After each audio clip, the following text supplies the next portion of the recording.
The bike leg of an Ironman represents a large proportion of the day's racing, more than 50% really of your day's effort out there. So your setup and the bike equipment choices that athletes make really have a hugely influential role in how your day can unfold. Yeah, so today we're going to be reviewing the male and female bikes that were ridden to success through those lava fields at the Ironman World Championships in Kona, Hawaii. Well, let's start on the women's side, and for this first athlete, well, she was a rookie at the Ironman World Championships, racing there for the very first time and did superbly well, backing up a third place at the Ironman 70.3 World Champs with another third place at the Ironman World Champs, and that athlete was Anne Haug. And we've actually had to do quite a lot of research on Anne's bike because it would appear that hers is very unique and was probably the only screen TT in Kona for the race on Saturday. Yeah, and actually it's the first grain TT bike that I've seen. Me too. So yeah, really interesting. We've had to do a lot of research, as Fraser has mentioned. So I've got all the spec written out here on my laptop, so I'm going to refer to my laptop now. Already mentioned the frame, it's a Screen TT. The cockpit is actually a Tri-Rig Alpha 1 cockpit, which is a brand that is relatively uncommon, but do make some very nice stuff. And they're also providing the Omega X brake set for Anne's bike. And you see the Omega X quite often on frame sets that aren't integrated, and you have to have an additional braking caliper fitted to the frame. Yeah, so it's quite an aero sort of braking caliper, isn't it? Chainring wise, she's got the Amiche Chrono, which is again a very uncommon brand, one that I've never come across before, so that's really interesting. And as for power meter, Anne's using the Power to Max, and she's got that coupled with the Ceramic Speed ceramic bottom bracket. Yeah, and also she has a SRAM ETAP group set fully kitted out on the bike, and additionally she has swapped out the jockey wheels for the OSPW Ceramic Speed jockey wheels, and all that is linked with the Ceramic Speed UFO chain. And aero bottle wise, she's got the Elite bottle on her down tube, possibly for gels and the like. And on the front of the bike, you're seeing the Profile Design Area Ultimate, is that right? Yeah, that's right, yeah. So sort of integrates into the head tube of the frame, so making it very nice and aerodynamic. Almost creating a fairing, isn't it? Really? Yeah, absolutely. Yeah. Very nice. And in terms of wheels, she was using the DT Swiss Arc 1100 die cut, and she had 80 rear. Nice and aerodynamic. But on the front, she took it down to the 48mm version, which is a really good idea on the Kona crosswinds because, you know, as I know from experience, it can get pretty windy out there. So makes sense for the smaller athletes, certainly somebody like Anne, to just have that shallower front. Yeah, and finally, she was using the Shimano Dura Ace pedals. I do appreciate that is not everything, but we did try very hard with Anne Haug's bike, and that is all we've got. But hopefully a little bit more on the others, because second place finisher was Lucy Charles, and she had a fantastic debut race last year, placing second behind Daniela Reef on the previous Specialized Shiv, which was released in 2011, I believe. But this year, they released their brand new Specialized Shiv disc, and well, it has quite a significant update to it with the front end and also the rear of the bike. Yeah, I mean, it's certainly a lot of interesting features there. Yeah, and she did very well, placing second again, so backing up a great performance again this year. And in terms of the specs of that bike, wheels-wise, she had the Roval CLX 64, which are tubeless ready, 64mm depth. And they were with Specialized S-Works Turbo Cotton. That was the tyre choice for her there. Yeah, and they're a 24mm clincher tyre. Group set wise, she's got Shimano Dura-Ace Di2 9150 and also the braking system to match that, which is a hydraulic disc brake. Saddle wise, that was the S-Works Power Saddle.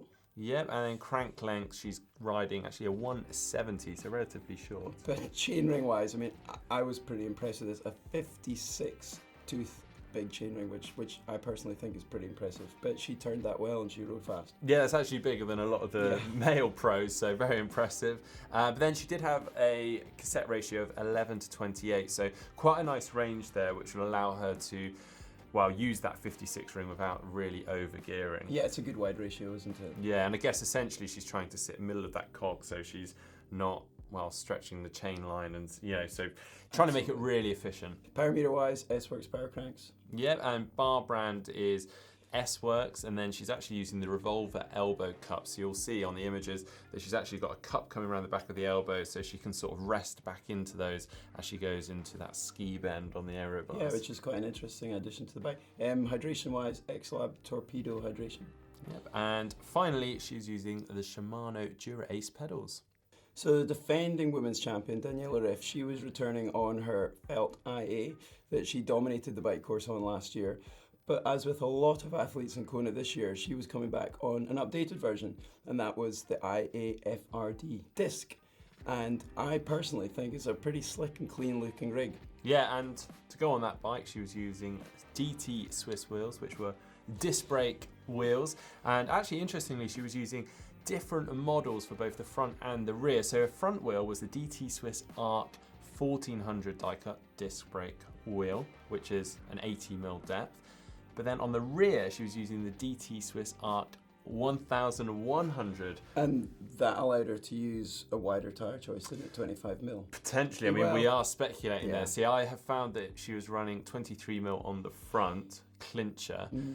But I'm speculating, as the 1100 has a slightly wider rim width to the 1400, I think she's possibly riding a 25mm clincher tyre on the back, which we do see a lot of the pros doing. So that would make a lot of sense, but I can't confirm that for sure. It's fairly common practice to do that though, but as you say, yeah. Absolutely. In terms of a group set, she was riding SRAM Red E-Tap, and then given that she was riding disc brake, she then had the SRAM Red HRD disc brake setup for that. With the Cellitalia Turbomatic gel flow saddle. Yeah, which actually is not one that I've come across before. A bit of a mouthful. Crank length wise, she's riding 172.5. 55-42 chainrings, which again is a pretty big blade to be using, but it works really well in the return section from Javi. Absolutely, and similarly to Lucy Charles, who's also riding 11.28, so a nice big range there, and also helping that chainline efficiency. And that's all linked with a Quark power meter. Yeah, bar brand wise, she's actually using just the proprietary bar brands, which is the Felt aero bars. And on there, the same as we've seen in Lucy Charles, the X-Lab Torpedo hydration system. Yeah, which seems to be quite a popular option. And then to go with that, she's also got a bottle off the rear of the saddle. And to avoid any of those bottle rockets, she's got quite a tight holding cage. She's got the X-Lab Gorilla cage there. Well, now let's move on to the men. And I'm actually going to throw a bonus bike in here because the person that rode this bike set another Kona course record. It was Cameron Worth, and he set a new course record of 4:09.06, beating his previous record. But this year, he was riding the new Pinarello Bolide TR+. It's not hanging around, is it? It's not hanging around. Very impressive. Wheel-wise, he was riding the Swiss side Hadron wheels, and he was riding slightly shallower wheel on the front as opposed to his rear. So on the front, he had the 625s, which are 62.5mm rim depth, and then on the back, he was riding the 800s, which are obviously an 80mm rim depth. And laced up with both those rims, he had Continental GP4000s. Again, running slightly different width front to rear. So we've got 23mm front, 25mm rear, similar to what we saw with, what we think we saw with Danielle's bike. Yeah, and if you're wondering why some of the pros are doing that, that is simply down to aerodynamics. Yeah. And I mean, this is an arguable subject. I mean, whether the 23mm is actually more aerodynamic, but a lot of people believe it is, having slightly narrower on the front as opposed to the rear. But yeah, that is what they're doing anyway. In terms of the group set, we've got the Shimano Dura Ace group set, and also for the braking, we've got the similar Shimano Dura Ace disc brakes that we've seen before. And with the saddle, Cam's using the Physique Arion Tri version. Yeah, and interestingly, we have done a pro bike on this, so you'll be getting a closer, more detailed look at this bike. But that also has sort of a gripper on the top, so like a rubberized gripper to help hold him on that saddle. Just really stops shimmying forward, so I have to shimmy back, shimmy forward. Yeah, we've all been there. Absolutely. Crank length wise, he's actually stepped down this year to a slightly shorter crank length, so he's using 170mm cranks. And another quite familiar crank size is 55-39. Yeah, and interestingly, I mean, if you think about it, 55 should normally go over 42, so he's gone for smaller inside small ring, 39. But I guess with triathlon, with the courses that we're often thrown at, having that 39 just gives us a little bit more option. And also with Cam, he's only using was only using an 11.25 cassette, so not quite as big a ratio at the back, so possibly allowing for dropping into a smaller chainring there with the 39. Absolutely. And power meter wise, he's using the Pioneer power meter. Bar brands, just standard created by Pinarello. Yeah, and again, aero bottle, we've got the X-Lab Torpedo bottle between his aero bars. And the Speedplay titanium aero pedals. Well, our next athlete placed second at the Ironman World Championships, and that was Bar Ernors. And he's actually had multiple top 10 finishes on the Big Island. And interestingly, he is also a former ITU World Duathlon Champion. But also interestingly, or I think so at least, Bart in the past, on more than one occasion, has run the fastest marathon split in Kona, which has allowed him to get back into the race and get those top 10 finishes that we're talking about. But this year, he rode his BMC right up to the lead chase group on the road, which allowed him to be in prime position to strike for that podium place that he finally got. I mean, he is a really strong athlete. I mean, I also know him for his cycling. Part of the two together, very impressive athlete. Yeah. Swimming has never been quite so strong, but we've seen him improving on that over the years as we go. But he was riding the BMC Time Machine 01, and then his wheel choice, he had actually the DT Swiss Arc 1100 die-cut wheels, which again, another athlete with those wheels. Popular option. He was also riding slightly bigger on the back as compared to the front, so he was riding the 80mm rim depth on the back, and then the 62 on the front. And that was using the Vittoria Corsa Speed tyres, wasn't it? Yeah, and also in tubeless option, going 23 on the front and 25 on the back. Another athlete going for that option. And another person going for Shimano Dura-Ace Di2 group set and also the Shimano braking options. And now, interestingly, for his saddle, he's actually come back to a previous preferred saddle, the Physique RS, having tried out other models, other brands, and just decided, you know what, I prefer that old option. So now he is back with it for the World Championships. And for his crank length, standard 172.5 mils, which we've seen a reasonable number of the athletes using. Chain rings, he's running large big chain ring, 55, coupled with 42, and a fairly standard ratio, 11.25 cassette. Yeah, and then power meter wise, he's got the Pioneer power meter, which his team, the BMC V-Fit triathlon team, are all using. Bars, he's got actually the flat cockpit. So the BMC Time Machine has a few options. They've got a V-shaped cockpit and also a flat bar cockpit. So he's gone for the flat cockpit, so quite a low base bar on that. And then he's got the Profile T4 extensions coming out, which he's got a relatively shallow ski bend on this.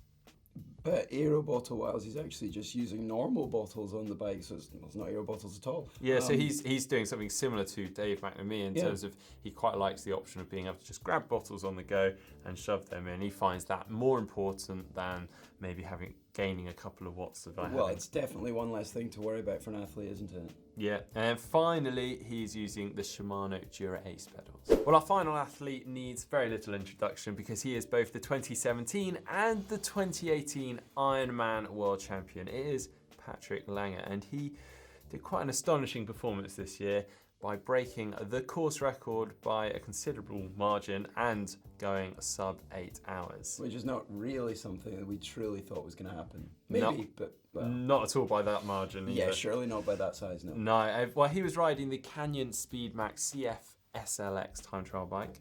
And wheel choice-wise, he was riding the Swiss Side Hadron Classic 800 wheels, so 80mm both front and rear, and then also riding the Schwalbe Pro 1 tyres on those. And a common theme like we've seen so far already, 23mm front, 25mm rear.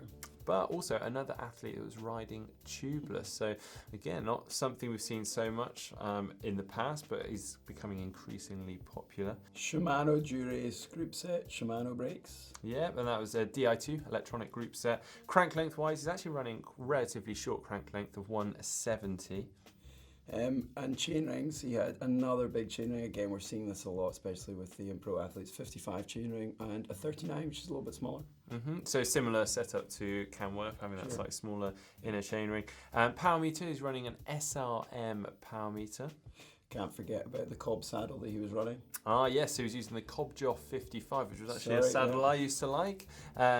So yeah, again, it's very similar to those ISM saddles, and it's got that kind of split nose to it, but a little bit narrower in the nose, so a little bit more of kind of your traditional road saddle shape. And there was a particularly special aspect to his bike, wasn't there? Yeah, he had the Project 101 aero bars. So And what was that standing for?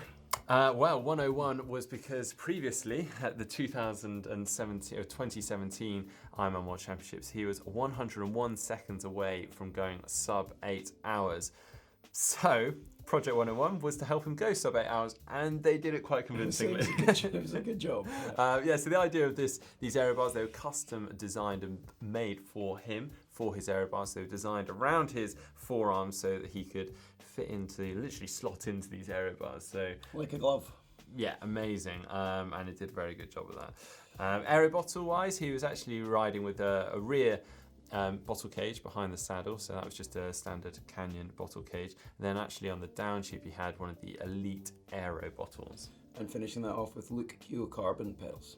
Well, if you're like Fraser and myself, we love looking at the pro bikes and really researching them to find out what the pros are using and trying to take the tips from them so that we could use them ourselves. And if you're like us and you like this video, hit that thumbs up button. And if you'd like to see more videos from GTN, just click on the globe and subscribe. And if you want to see a more in-depth pro bike review, like the one that was done about Lionel Sanders, then hit that here. And if you'd like to see our custom tech from the Ironman World Championships in Kona, just click here.